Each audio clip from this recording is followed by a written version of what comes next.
Good morning students. आज आपका topic है जलवायु, मौसम और ऋतु। सबसे पहले आपके यूनिट 3 में है जलवायु, मौसम, ऋतु। आपके कई बार क्वेश्चन आता है, या तो जलवायु को प्रभावित करने वाले कारक आ जाते हैं, या फिर आता है जलवायु और मौसम में अंतर बताइए, या फिर आता है ऋतु कितनी प्रकार की होती है, ऋतु को स्पष्ट कीजिए।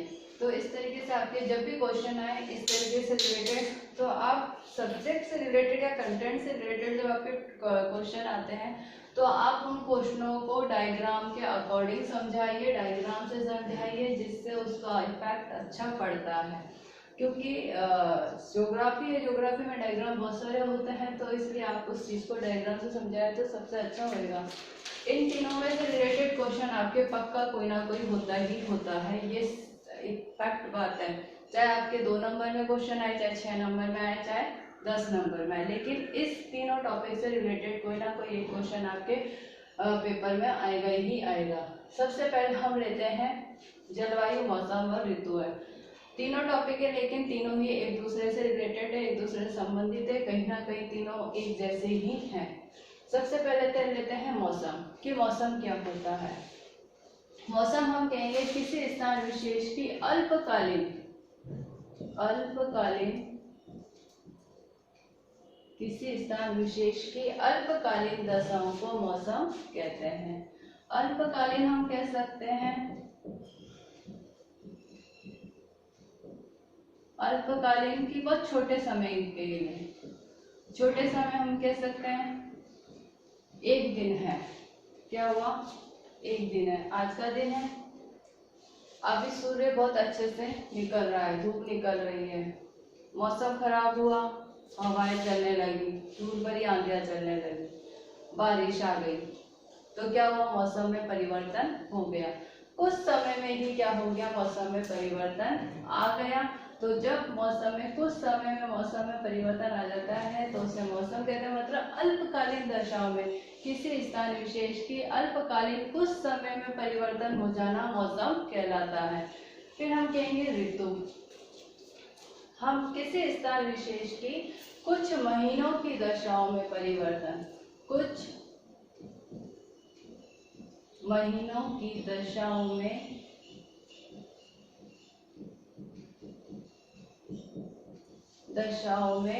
परिवर्तन ऋतु कहलाती है। ऋतु कितनी होती है? 3 प्रकार की होती है मोस्ट ऑफ। कुछ महीने की दशाओं में परिवर्तन ऋतु कहलाती है।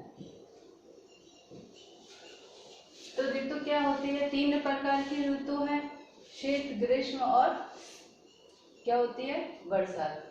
जब कुछ महीनों में या कुछ किसी स्थान विशेष की कुछ महीनों की दशाओं में जब परिवर्तन होता है तो वो ऋतु कहलाएगी। अभी ग्रीष्म ऋतु चल रही है, गर्म हवाएं चल रही है, ग्रीष्म ऋतु चल रही है। थोड़े इसके बाद में कौन सी आ जाएगी? शरद ऋतु आ जाएगी, शीत, और उस शीत ऋतु आ जाएगी, और उसके बाद में वापस नहीं सॉरी ग्रीष्म आएगी, ग्रीष्म के बाद में बारिश आ जाएगी, वर्षा ऋतु आ जाएगी। तो कुछ समय में, मतलब कुछ समय 3 से 4 महीने हमारे क्या है? ग्रीष्म ऋतु है। फिर 3 से 4 महीने बाद हमारे वर्षा ऋतु आ जाएगी, और फिर 3 से 4 महीने बाद हमारे शीत ऋतु या हम ये कह सकते हैं सर्दी आ जाएगी। तो कुछ महीनों की दशाओं में क्या हो रहा है? परिवर्तन हो रहा है। तो उसको क्या कहेंगे? वो कुछ महीने की दशाओं का परिवर्तन क्या कहलाएगा? ऋतु कहलाएगा। अब होती है जलवायु। अल्पकालीन समय कुछ महीने और 30 से 50 वर्ष, मतलब हम ये कह सकते हैं कि वायुमंडल 30 से 50 वर्ष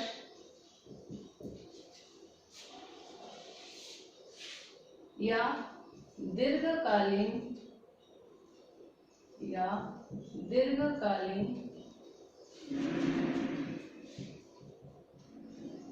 दशाओं में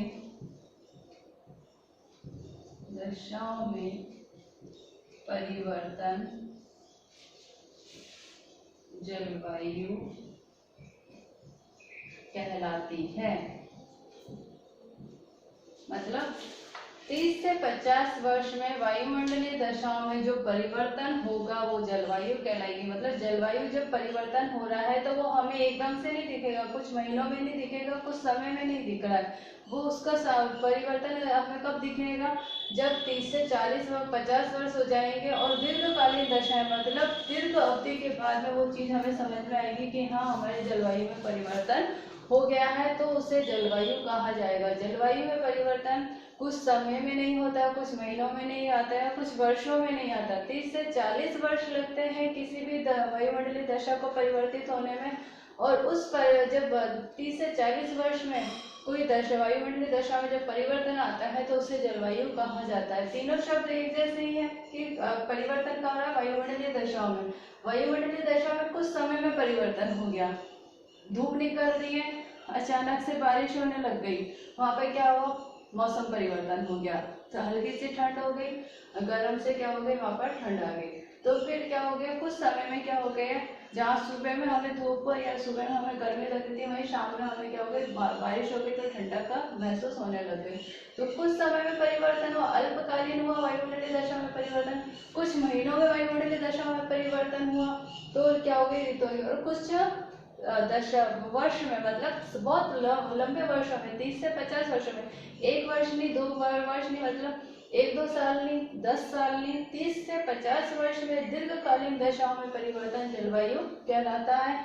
तीनों एक ही चीजें होती हैं, लेकिन सिर्फ शब्दों का अल्पकालीन कुछ महीने और दीर्घकालीन दशाओं में परिवर्तन क्या हो जाएगा, जलवायु कहलाएगा। जलवायु में परिवर्तन बहुत धीमी गति से होता है और इसका प्रभाव भी दीर्घकाल के बाद ही समझ में आता है कि जलवायु में परिवर्तन आया है या नहीं आया है। कुछ समय में ये जलवायु में परिवर्तन, या 10 साल में या 20 साल में भी हम ये नहीं कह सकते कि जलवायु परिवर्तित हुई है। अब जलवायु मौसम और ऋतु को प्रभावित करने वाले कारक तीनों है। तीनों को प्रभावित करने वाले कारक भी क्या होते हैं, सेम ही होते हैं, अलग नहीं होते हैं।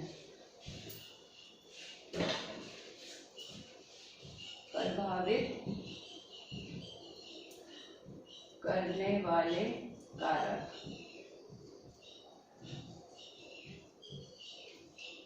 कौन कौन से कारक प्रभावित करेंगे, तापमान,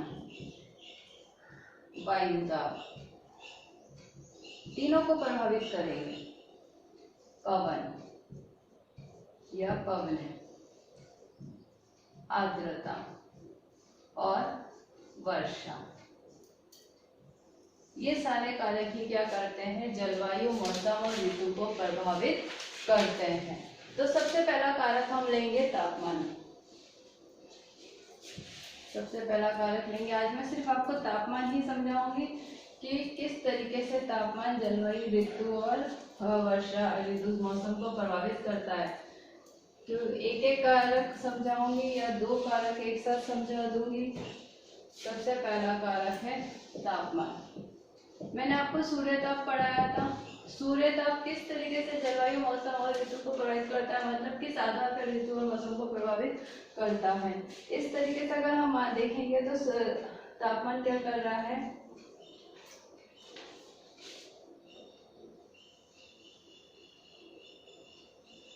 इस तरीके से हम क्या बता सकते हैं, इस चित्र बता सकते हैं। जैसे मैंने आपको कहा कि आप डायग्राम जरूर थ्रो कर आए, जिससे क्या होता है, उसका इम्पैक्ट या उस चीज को समझाने में आसानी होती है, उसे समझ में आती है। ये क्या हो रहा है, सूर्य की किरणें क्या हो रही है, तिरछी जा रही है, और यहाँ पर सूर्य की किरणें क्या हो रही है, सीधी जा रही है, कम दूरी तय कर रही है।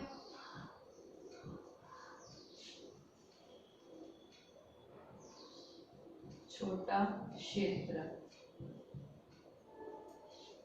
इक्वेटर,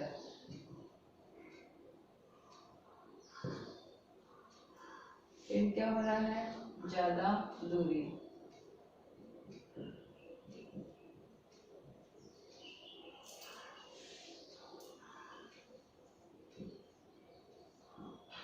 ध्रुव, और सूर्य की। अगर आपको कोई भी डायग्राम आता है, छोटा भी आता है, जैसे भी समझ में आता है, तो आप वो ही बना कर आए, लेकिन आप उसको उस तरीके से जरूर समझा कर आए।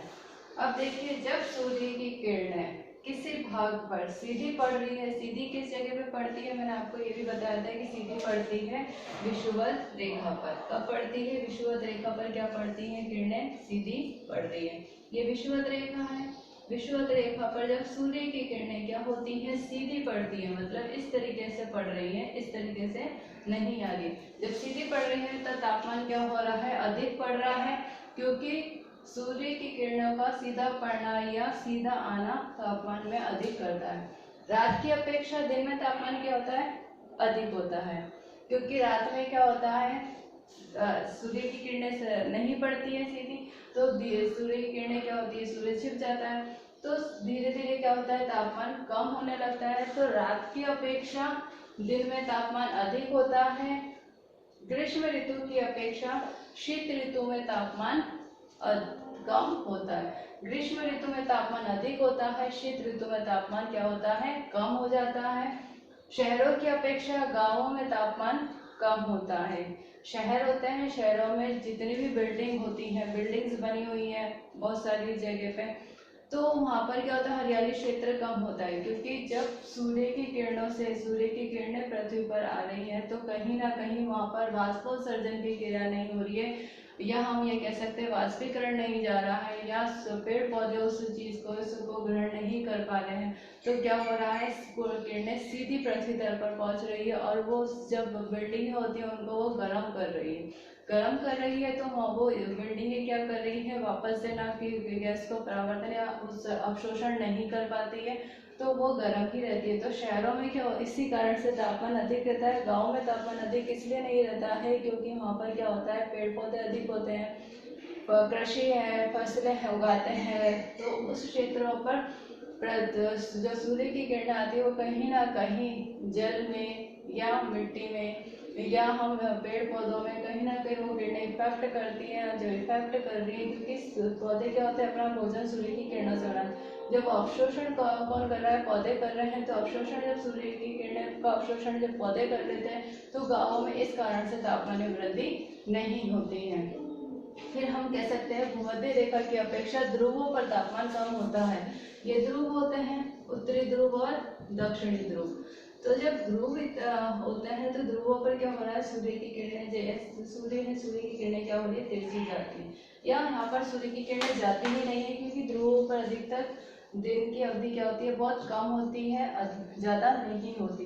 तो सूर्य की किरणें जब जा ही नहीं रही है तो यहाँ पर जो तापमान हो रहा है वो क्या होता है? माइनस डिग्रियों में, -60 डिग्री में चलता है, ना कि प्लस में चलता है। तो तापमान में क्या हो रहा है? यहाँ पर कमी आती है। भूमध्य रेखा पर जब सूर्य की किरणें सीधी जा रही है तो यहाँ का तापमान क्या रहता है? +40, +35, +30। तो इस तरीके से क्या हो रहा है? तापमान में वृद्धि हो जाती है। तो रात की अपेक्षा दिन में तापमान अधिक रहता है। फिर हम कह सकते हैं शीत ऋतु की अपेक्षा ग्रीष्म ऋतु में अधिक रहता है, गांव की अपेक्षा शहरों में अधिक रहता है, और भूमध्य रेखा की अपेक्षा ध्रुवों पर तापमान अधिक होता है। तो इस तरीके से तापमान में वृद्धि हो जाती है। तापमान को या सूर्य ताप को कहीं ना कहीं हम ये कह सकते हैं कि जब मैंने सौर ऊष्मा बजट पढ़ा था कि ऊष्मा बजट में तापमान क्या होता है, ऊष्मा बजट के आधार पर कि अगर सूर्य की किरणें लगातार आती रहेंगी, मतलब लगातार पड़ती रहेंगी, वापस नहीं जाएंगी, तो क्या हो जाएगा? पृथ्वी बहुत ज़्यादा गर्म हो जाएगी। लेकिन कहीं ना कहीं क्या होता है? जब सूर्य की किरणें आती हैं लघु तरंग के रूप में आती है, लघु तरंग के रूप में आती है और जाती कहाँ में है? दीर्घ तरंग के रूप में जाती है। लघु तरंग से मतलब है कि किसी भी, मतलब हम कह सकते हैं रासायनिक विज्ञान में कहा गया है कि किसी भी वस्तु का जब तापमान जितना अधिक होगा उसकी तरंग या उसकी लंबाई उतनी ही छोटी होती है। उस मतलब जब वो आती है तो वो बहुत छोटी है, कम, उसमें लघु तरंगों के रूप में आती है। लेकिन जब वो जाती है तो वो दीर्घ, मतलब पृथ्वी से जब वापस से वो विकृत होती है, अवशोषित होती है, तो जब वो जाती है तो क्या होती है? दीर्घ तरंग या लंबी तरंगों के रूप में जाती है। तो इस तरीके से भी क्या होता है? तापमान कहीं ना कहीं पृथ्वी का बना हुआ है और कहीं ना कहीं वो उसको प्रभावित करता ही करता है। फिर हम ये कह सकते हैं कि सौरमंडलों में ऊपर जाने पर तापमान कभी कभी किसी कारण से उसमें वृद्धि हो जाती है। मतलब सौरमंडल है, सौरमंडल से अगर हम जो ऊपर जा रहे हैं तो तापमान में वृद्धि नहीं होनी चाहिए, कमी होनी चाहिए। लेकिन कहीं ना कहीं क्या होता है? कभी ना कभी वो तापमान में वृद्धि हो जाती है, तो उसे भी क्या कहते हैं? तापमान विलोमता कहते हैं। जब सौरमंडल में ऊपर की ओर, सौरमंडल से ऊपर की ओर जाने पर तापमान में कभी वृद्धि होती है तो उसे तापमान गुणवत्ता कहते हैं। तापमान को मापने का यंत्र होता है थर्मामीटर। क्या होता है? थर्मामीटर। और तापमान किसी न किसी तरीके से प्रभावित करता है। धरातल से सौरमंडल के में नीचे से ऊपर जाने पर, मतलब धरातल है, धरातल से सौरमंडल में ऊपर की तरफ हम जब जाएंगे तो 1 डिग्री सेंटीग्रेड पर 165 मीटर तापमान कम होता जाता है। और जब सूर्य की किरणें आती है तो सूर्य तो निकल चुका है, लेकिन सूर्य की किरणों को आने में, पृथ्वी तक आने में कितनी देरी होती है? 8 मिनट 20 सेकंड की देरी से विकिरण पृथ्वी तक पहुंचती है। मतलब 8 मिनट 20 सेकंड की देरी से क्या होगी? विकिरण पृथ्वी तक पहुंच रही है। सूर्य तो पहले से ही निकल चुका है, लेकिन विकिरण को आने में कितना टाइम लग रहा है? 8 मिनट 20 सेकंड। तो 8 मिनट 20 सेकंड में अगर वो चीज आती है तो उसमें भी कहीं ना कहीं क्या होती जाती है? कमी होती जाती है, क्योंकि किरणें क्या हो रही है? धीरे धीरे आ रही है, तो जो इतनी तेज जो उसमें ऊष्मा होती है वो कहीं ना कहीं कम होती जाती है। तो वो ऊष्मा जब कम हो जाती है तो क्या होता है? उस चीज को कम होने का कारण क्या है? क्योंकि उसमें समय ज़्यादा लग रहा है। तो 8 मिनट 20 सेकंड का समय लगता है, इसलिए उसमें भी ऊष्मा कहीं ना कहीं कम हो जाती है। तो तापमान जो होता है जलवायु और मौसम को और ऋतु को, तीनों को कहीं ना कहीं इसी आधार पर प्रभावित करता है। इससे रिलेटेड नेक्स्ट टॉपिक जो आप प्रभावित करने वाले करेंगे वो नेक्स्ट क्लास में आपको पढ़ाए जाएंगे। इससे रिलेटेड जो भी आपके मैटर होगा वो उसमें भेज दिया जाएगा। Thank you.